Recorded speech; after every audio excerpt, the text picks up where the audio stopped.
Hey everyone, it's July 31st, 2012, and it is time for our monthly outlook for August.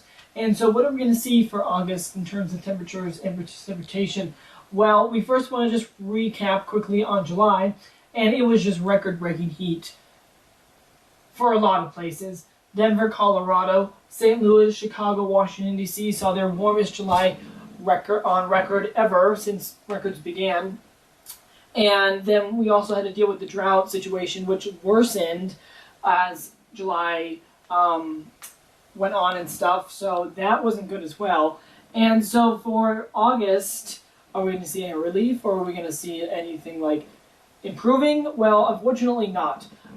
It looks like we're going to still have the heat, and we're still going to have dry conditions for most of the country for the whole entire month of August. So where the heat's going to be located essentially in the upcoming month is pretty much the same areas where it was in July. So the central U.S. over into the east, also back into the Rockies. Pretty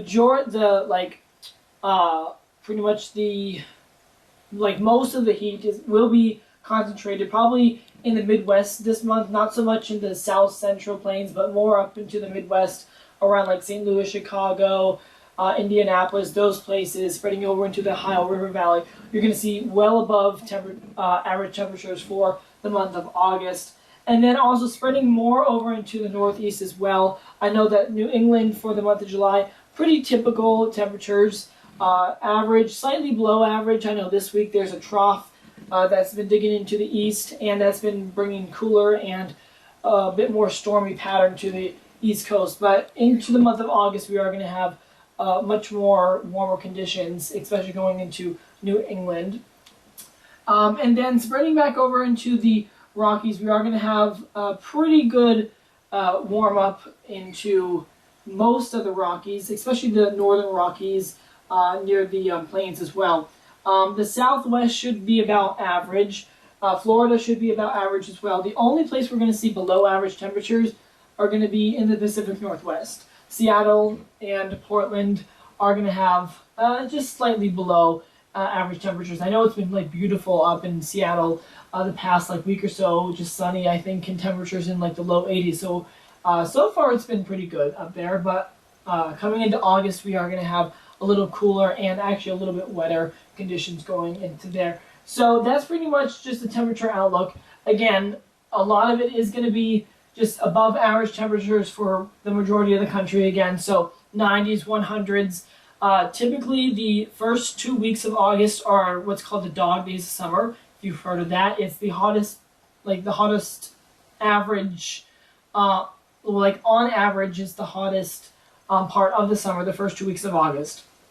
And that's why they're called the dog days of summer, just because it's so hot and humid outside. So, and we are going to see that happen into the first 2 weeks, definitely, especially for the Midwest going into the East Coast. We are going to see above average temperatures for at least the first 2 weeks. So the dog days of summer will be with us. But going more over into the precipitation outlook, again, any precipitation that really does fall is going to be concentrated over into the Pacific Northwest and also the Four Corners region down in the southwest of the United States as well. Unfortunately, the computer models do say that below average rainfall is expected for the drought-stricken areas. I'm sorry to report that, but I know it's bad. I know it just keeps worsening, and it's just not a good situation at all. Unfortunately, the majority of the country is supposed to see below average precipitation for August. Now, with that said, if we do get a tropical system that comes up into the country, obviously that will help somewhat. It's not going to, completely break the drought unless there's 20, 30 inches of rain all at one time, which could happen, but very rare. Again, if a tropical system does move its way into the country, it will help, but again, it's just going to make a slight dent into the drought areas. And a lot of the drought is now concentrated in the places where warmer than average temperatures will be concentrated for the month, again, into the Midwest and the Ohio River Valley.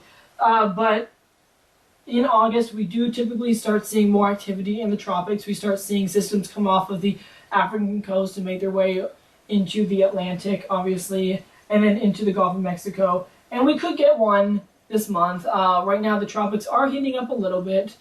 We are keeping our eyes on the tropics and the Caribbean for possible development, but nothing significant to report as well. If there is something, I'll definitely post a video about it if something does turn up. But right now, the tropics are relatively quiet. Just a couple areas that we are watching. But unfortunately for August itself, below average rainfall for the majority of the country, not helping at all with the drought. So that is the August outlook. That's pretty much everything that I wanted to report on there. So I'll be back again in a few days to a week to update you either on the tropics or just update you on maybe another news article I find interesting. And until next time, remember to keep yourself cool during the dog days of summer. And remember to keep your eye to the sky.